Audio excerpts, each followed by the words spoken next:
김성환의 행간 시사평론가 김성환 씨 나오셨습니다. 어서 오십시오. 네, 안녕하세요. 지금 문자가 이제 많이 들어오는데요. 2962님은 근데 미국의 직전 대선 보세요. 힐러리 대세론이 계속 있었지만 결과는 어떻게 됐습니까? 그러니까 지금 대세를 이루는 후보가 꼭 대통령이 될 거라는 생각은 좀 버려야 된다라는 이제 문 캠프한테 어떤 조언을 보내주는 이런 문자도 들어오고, 안우경님은 그 문 후보님 주변에 자꾸 잡음이 들리는데 주변 관리도 철저히 해야 된다. 뭐 영입하는 인사들에 대한 관리 이런 것들 단단히 해야 된다. 지금 딱히 문재인 후보가 좋아서 지지하는 사람만 있는 건 아니다. 그러니까 정권 교체의 어떤 대안으로서 찍는 것이지 뭐 이런 것도 분명히 알아야 된다라는 이런 문자도 들어오고 많이 해주시네요. 송영길 저 본부장한테. 그런가 하면 김진태 의원의 그 사약 발언 정확히 뭐였냐면요. 어디 있습니까? 정확히 궁에서 쫓겨나 울고 궁궐에서 쫓겨나서 사저에서 눈물로 지내는 여인에게 네. 구속영장이란 건 사약을 내리는 격이다. 이렇게 지금 말을 했습니다. 그러자 0118님. 김진태 의원한테 한마디 할게요. 나라를 도탄에 빠지게 한 여인인데 그 여인의 눈물만 불쌍합니까? 세월호에 자식 잃고 단장이 끊어져서 3년 동안 눈물로 지새운 그 엄마들의 눈물은 안 보입니까? 이런 문자 들어옵니다. 어우. 시사평론가보다 낫네요. 네, 맞습니다. 0118님. 제가 할 말을 잃었습니다. 문자 열어놓고 우리 행간 가죠. 뭐 가지고 오셨어요? 오늘은 좀 외교 얘기를 해볼까 하는데요. 외교. 요즘 우리나라 외교가 비상이 걸린 것 같습니다. 외교를 하려고 해도 대사관에 대사가 없습니다. 대사가 없어요. 주한 일본 대사도 없고 주한 미국 대사도 없고 주요국 대사들이 지금 텅텅 비어 있습니다. 예. 주요국 대사들이 공석이 된 빌공짜 공화국이 된 대한민국. 이 뉴스의 행간을 좀 살펴볼까 합니다. 그러고 보니까 주한 일본 대사 자리 비어 있고 주한 미국 대사 자리도 비어 있는 거죠. 네, 맞아요. 몇 달째 지금. 네, 주한 일본 대사부터 한번 볼까요? 예. 이 작년 말 부산 일본 총영사관 앞에 평화의 소녀상이 세워졌잖아요. 예. 이것 때문에 조금 시끄러웠었는데요. 일본 정부가 항의의 뜻으로 지난 1월 9일 나가민의 야스마사 대사를 본국으로 불러들였습니다. 예. 이후 78일, 2달이 훨씬 넘도록 대사가 돌아올 생각을 하고 있지 않습니다. 그러네요. 우리의 혈맹이란 미국은 또 어떤가요? 주한미국 대사 자리가 지금 석 달째 텅텅 비어 있습니다. 1월 20일 트럼프 행정부가 출범한 직후에 이 마크 리포트 대사가 귀국을 했거든요. 예. 지금 67일째 공백 상태입니다. 여기는 뭐 안 좋은 감정이 있어서 이런 건 아닌데 계속 미뤄지고 있는 거죠. 네네. 그러니까 이것만 있느냐? 우리의 주변국 외교도 올스톱 상태입니다. 김장수 주중대사는 사드 배치 갈등으로 중국 정부 관계자를 몇 달째 면담조차 못하고 있습니다. 예. 이준규 주일대사는 또 어떻습니까? 일본 매체들과 인터뷰했는데요. 예. 누가 대통령이 되더라도 한일 위안부 합의를 지켜야 한다. 부산 소녀상을 이전해야 한다. 이렇게 발언을 했는데 논란이 컸어요. 민주당이 이 대사는 일본으로 귀화라도 했단 말이냐? 이렇게 강력히 비난하는 일까지 벌어지고 있습니다. 외교가 심란합니다. 주한 일본 대사는 복귀 안 하고 주한 미 대사 자리는 석 달째 방치되고 있고 이 뉴스의 행간 이면 뭘 봐야 됩니까? 첫 번째 행간은 대한민국 외교가 식물 상태가 되었다입니다. 그러게요. 이 대사가 없는 외교관계, 외교관들은 아마 상상도 못할 것 같아요. 대사라는 게 얼마나 중요한 거예요? 그렇죠. 그 나라를 대표하는 대통령을 대신하는 자리죠. 그 나라 국민들을 대신하는 사람이니까요. 예. 이게 하루 이틀도 아니고 석 달째 이 자리를 비워둔다? 이건 정말 심각한 문제입니다. 우리나라가 중요한 외교 상태가 아니라는 말과 같다. 이렇게 볼 수 있는데요. 그러네요. 이건 심하게 말하면 우리를 무시하거나 얕잡아보는 심각한 외교적 결례라고도 볼 수 있습니다. 예. 물론 뭐 그 나라 사정이 있을 수 있겠죠. 뭐 반론하시는 분들도 있을 것 같은데요. 트럼프 행정부는 취임 이후에 하루도 조용할 날이 없잖아요. 그렇죠. 그렇다면 다른 주변국 대사도 임명하지 말았어야겠죠. 아까 우리를 무슨 여러 가지 복잡한 이유 때문에 임명하지 못했다면 네. 일본, 중국도 임명이 안 됐어야 되는데 거긴 어때요? 주중대사, 주일대사 모두 임명했어요. 했어요? 우리만 쏙 빼놨어요. 왜요? 그러니까 우리가 뭐라고 설명도 안 해요? 얕잡. 이유는 있어야 될 거 아니에요? 왜 못하고 있다? 그러니까 그게 미국 국내 정치 상황 때문이다. 그리고 뭐 한국의 국내 정치 상황도 고려를 했다 이런 얘기가 나오는데요. 무슨 고려를 했다는 겁니까 이게 지금? 이 사드 배치로 중국의 경제 보복에 우리가 얼마나 피해 입고 있습니까? 예, 이런 거 관심이 왜 없는가? 이런 생각이 들고요. 위안부 소녀상 문제로 대사를 불러들인 아베 총리 지금 영부인 스캔들로 정신이 없을 수 있어요. 예. 이게 또 이유라고 설명도 해요. 하지만 북한 ICBM 발사 위협, 뭐 핵실험 가능성 이런 걸 생각하면 이것도 또한 설득력이 떨어집니다. 그렇죠. 물론이죠. 일본이 이런 움직임이 있을 때마다 얼마나 예민하게 반응합니까? 예. 참 식물 상태가 된 대한민국 외교. 두 번째인가 뭡니까? 두 번째인가는 코리아 패싱이 우려된다입니다. 코리아 패싱이 뭐예요? 이 시쳇말로 말하면요. 한국 제끼고 논의한다 이런 뜻입니다. 아, 우리나라는 패싱한다? 예. 제낀다? 예, 주변 국가들이 한반도 문제를 논의하는데 예. 쟨 빼자. 허허. 그리고 자기들끼리 얘기한다. 코리아 패스 뭐 이런 뜻인데요. 이 윤병세 외교부 장관은 이 단어가 굉장히 불쾌했던 모양입니다. 주변국 외교 우리가 잘하고 있는데 무슨 소리냐. 그러면서 외교부 국실장들에게 코리아 패싱이란 말이 안 나도록 선제적으로 언론 대응을 하라. 예, 이렇게 지시까지 했다고 하는데요. 그렇지만 현실이 그렇습니다. 최근 한미 관계를 보십시오.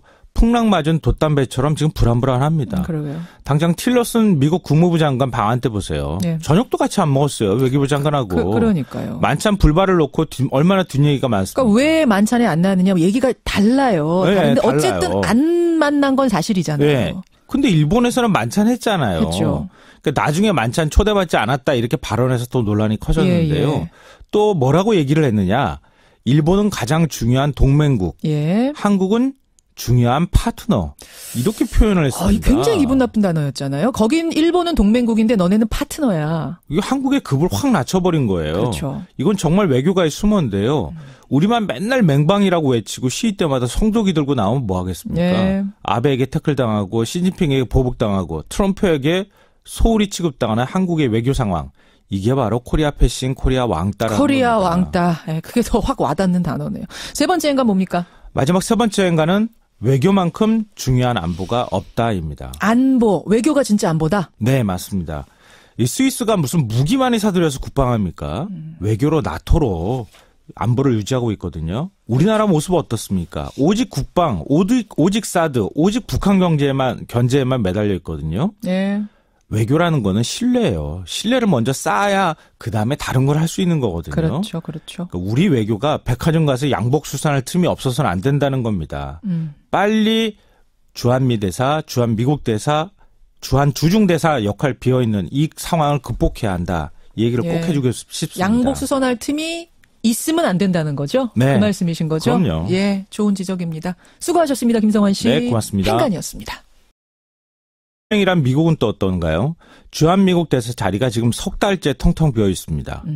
1월 20일 트럼프 행정부가 출범한 직후에 이 마크 리포트 대사가 귀국을 했거든요. 예. 지금 67일째 공백 상태입니다. 여기는 뭐 안 좋은 감정이 있어서 이런 건 아닌데 계속 미뤄지고 있는 거죠. 네네. 그러니까 이것만 있느냐? 우리의 주변국 외교도 올스톱 상태입니다. 김장수 주중대사는 사드 배치 갈등으로 중국 정부 관계자를 몇 달째 면담조차 못하고 있습니다. 예. 이준규 주일대사는 또 어떻습니까? 일본 매체들과 인터뷰했는데요. 예. 누가 대통령이 되더라도 한일 위안부 합의를 지켜야 한다.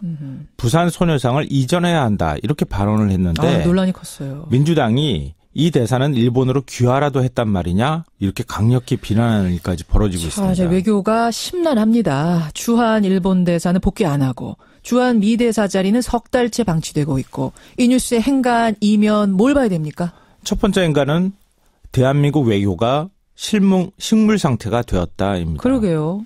이 대사가 없는 외교 관계, 외교관들은 아마 상상도 못할 것 같아요. 대사라는 게 얼마나 중요한 거예요? 그렇죠. 그 나라를 대표하는 대통령을 대신하는 자리죠. 그 나라 국민들을 대신하는 사람이니까요. 예. 이게 하루 이틀도 아니고 석 달째 이 자리를 비워둔다?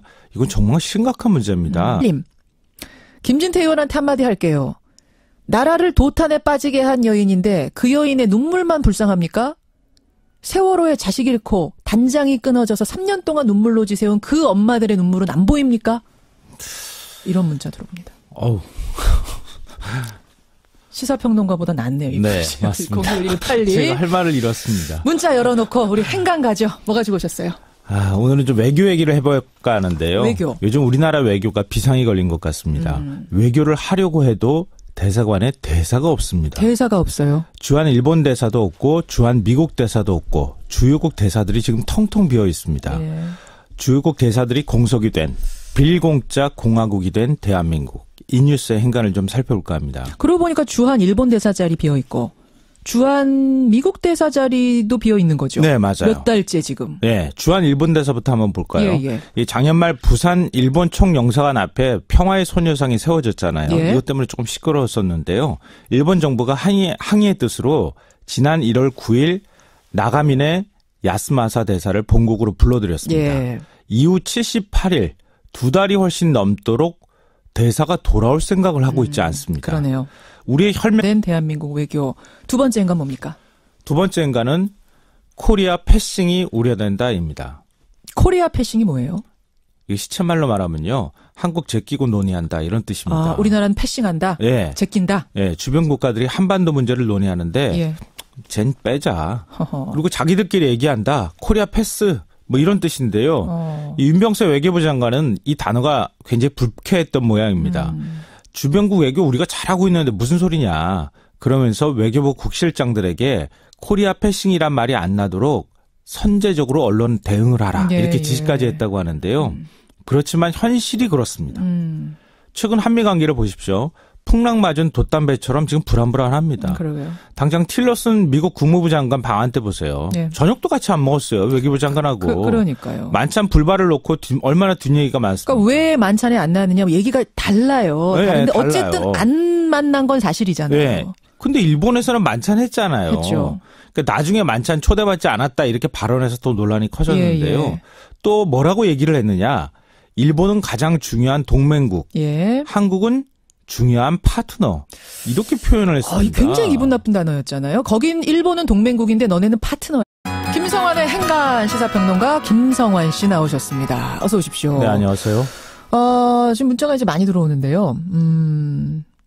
2962님은 근데 미국의 직전 대선 보세요. 힐러리 대세론이 계속 있었지만 결과는 어떻게 됐습니까? 그러니까 지금 대세를 이루는 후보가 꼭 대통령이 될 거라는 생각은 좀 버려야 된다라는 이제 문캠프한테 예. 어떤 조언을 보내주는 이런 문자도 들어오고, 안우경님은 그 문 후보님 주변에 자꾸 잡음이 들리는데 주변 관리도 철저히 해야 된다. 뭐 영입하는 인사들에 대한 관리 이런 것들 단단히 해야 된다. 지금 딱히 문재인 후보가 좋아서 지지하는 사람만 있는 건 아니다. 그러니까 정권 교체의 어떤 대안으로서 찍는 것이지 뭐 이런 것도 분명히 알아야 된다라는 이런 문자도 들어오고 많이 해주시네요. 송영길 저 본부장한테. 그런가 하면 김진태 의원의 그 사약 발언 정확히 뭐였냐면요. 어디 있습니까? 정확히 궁에서 쫓겨나 울고 궁궐에서 있는 쫓겨나서 사저에서 눈물로 지내는 여인에게 네. 구속영장이란 건 사약을 내리는 격이다. 이렇게 지금 말을 했습니다. 그러자 0118 우리나라가 중요한 외교 상대가 아니라는 말과 같다. 이렇게 볼 수 있는데요. 그러네요. 이건 심하게 말하면 우리를 무시하거나 얕잡아보는 심각한 외교적 결례라고도 볼 수 있습니다. 예. 물론 뭐 그 나라 사정이 있을 수 있겠죠. 뭐 반론하시는 분들도 있을 것 같은데요.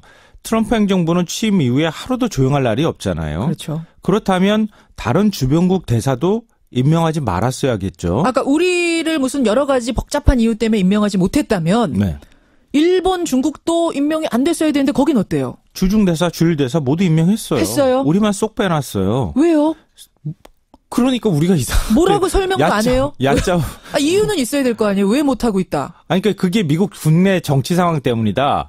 그리고 뭐 한국의 국내 정치 상황도 고려를 했다 이런 얘기가 나오는데요. 무슨 고려를 했다는 겁니까 이게 지금? 이 사드 배치로 중국의 경제 보복에 우리가 얼마나 피해 입고 있습니까? 예. 이런 거 관심이 왜 없는가? 이런 생각이 들고요. 위안부 소녀상 문제로 대사를 불러들인 아베 총리 지금 영부인 스캔들로 정신이 없을 수 있어요. 예. 이게 또 이유라고 설명도 해요.